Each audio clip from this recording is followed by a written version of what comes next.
Segala puji syukur hanya bagi nama Tuhan Yesus. Shalom.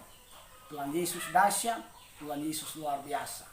Pagi hari ini saya akan menyampaikan isi hati Tuhan. Saya akan menyampaikan firman Tuhan bagi saudara yang saya ambil dalam Galatia pasal 5 ayat 13. Mari kita sama-sama mendengarkan firman Tuhan ini. Saudara-saudara, memang kamu telah dipanggil untuk merdeka. Tetapi janganlah kamu mempergunakan kemerdekaan itu sebagai kesempatan untuk kehidupan dalam dosa. Melainkan layani seorang akan yang lain oleh kasih. Saya akan beri tema kemerdekaan yang daripada Yesus Kristus. Merdeka. Haleluya. Glory Jesus. Alkitab berkata memang kamu sudah dipanggil untuk merdeka. Tetapi janganlah kemerdekaan itu kita salah pergunakan dalam hidup untuk kehidupan dalam dosa. Jangan lagi, sekali lagi jangan lagi dalam hidup untuk kehidupan di dalam dosa. Stop, sekali lagi stop. Jangan lagi saudara. Karena di dalam dunia ini hanya dua hamba. Di dalam dunia ini hanya dua hamba. Hamba setan dan hamba kebenaran. Hamba kebenaran itu adalah hamba Tuhan, ya, anak Tuhan. Sedangkan hamba setan adalah hamba dosa, ya, hamba dosa. Karena Alkitab berkata, upah dosa adalah maut. Upah dosa adalah kebinasaan. Tetapi Yesus Kristus yang sudah menyelamatkan kita dari lumpur dosa, ya, dari lumpur dosa, dari kesalahan kita, dari pelanggaran kita. Dia mengangkat kehidupan kita supaya menjadi berharga di hadapan Tuhan Yesus Kristus. Itulah sebabnya saya mau katakan sekali lagi, di dalam dunia ini hanya ada dua hamba, ya. Hamba dosa yaitu hamba setan.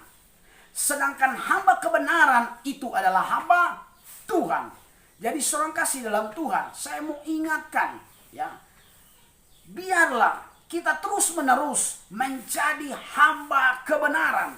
Menjadi hamba kebenaran. Kalau kita menjadi hamba kebenaran, kita terus dimerdekakan oleh Yesus Kristus di dalam kehidupan kita. Mari kita mendengar pembacaan firman Tuhan, ya, di dalam Roma. Dalam Roma pasal 6 ayatnya yang ke-18. Kamu telah dimerdekakan dari dosa dan menjadi hamba kebenaran. Amin. Sekali lagi Alkitab berkata, kamu telah dimerdekakan dari dosa dan menjadi hamba kebenaran. Kita sudah dimerdekakan dari dosa, ya. Sudah dimerdekakan dari dosa. Sehingga kita menjadi hamba kebenaran. Siapakah hamba kebenaran itu? Saya dan saudara. Ketika kita menjadi hamba kebenaran, kita adalah jadi hamba Tuhan. Amin. Hamba Tuhan harus memberitakan kebaikan, memberitakan kebenaran. Ya di atas ya, tidak di atas tidak. Selain itu pendusta adanya. Sekali lagi saudara kasih, kita adalah hamba kebenaran. Kalau kita sudah menjadi hamba kebenaran, saya terlalu percaya dalam kehidupan kita akan terus mengalami mujizat-mujizat dan pertolongan Tuhan. Tuhan akan selalu nyatakan dalam kehidupan kita. Sebab mujizat Tuhan itu masih berlaku. Mujizat Tuhan itu masih dipersiapkan bagi saudara dan saya ketika kita mengandalkan Tuhan. Karena Alkitab berkata, diberkatilah orang yang mengandalkan Tuhan, tetapi terkutuklah orang yang mengandalkan dirinya sendiri. Haleluya. Seorang kasih dalam Tuhan, sekali lagi kita adalah hamba kebenaran, ya.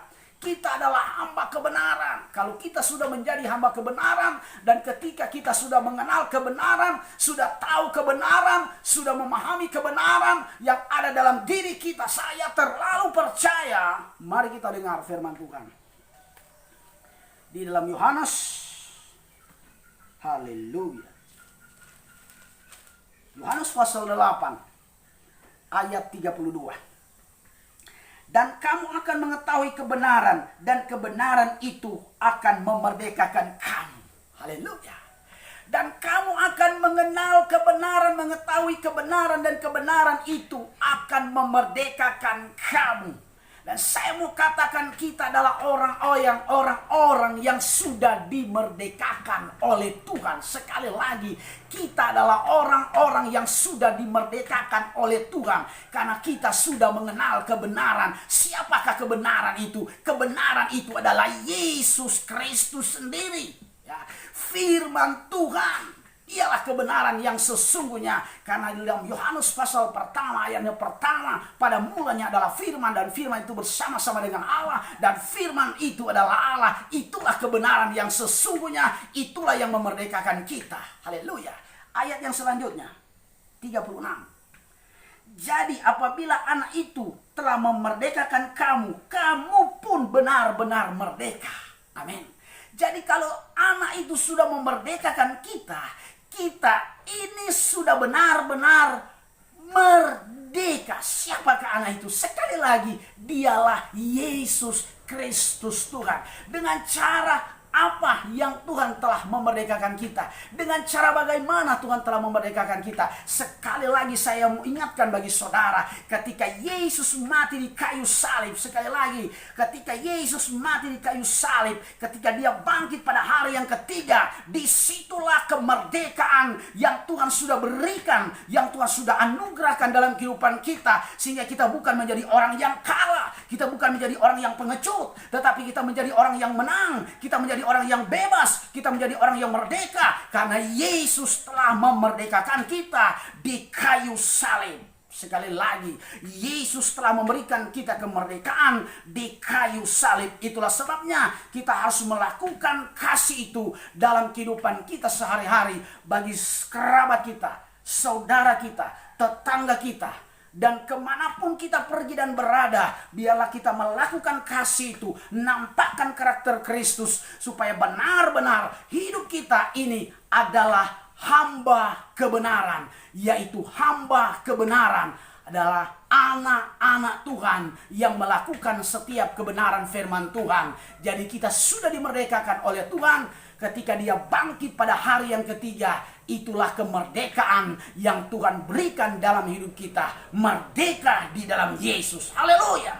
Amin. Firman Tuhan, Tuhan Yesus memberkati.